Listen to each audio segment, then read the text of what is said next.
plutôt que de brûler simplement son bois dans des foyers ouverts, hein, en faisant des foyers en banco, donc en terre, on ferme le foyer et en fait on a une bien meilleure combustion. Bien meilleure combustion, donc ça veut dire plus grande efficacité à la cuisson, hein, efficacité énergétique, et donc diminution de la consommation de bois.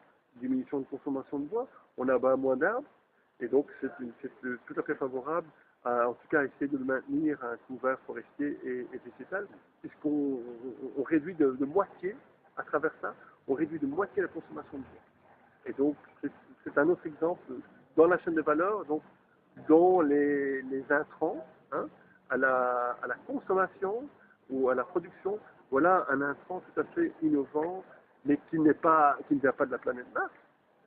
En fait, il y a un savoir-faire déjà local africain, mais qui est peu diffusé, qui est très peu diffusé. Et donc, on a tout à fait raison de dire aussi, mais l'innovation, c'est parfois mieux valoriser son savoir-faire local.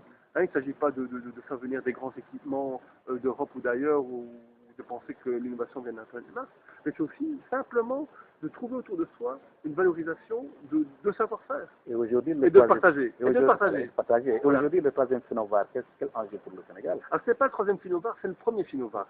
Les autres rendez-vous portaient sur l'innovation technologique et ont contribué en quelque sorte à lancer le processus. Ici, on est donc vraiment dans une approche, que tu veux, beaucoup plus globale, y compris dans ses dimensions sociales, et on est plus spécifiquement sur le secteur agroalimentaire. Je vous remercie. Voilà. Oui.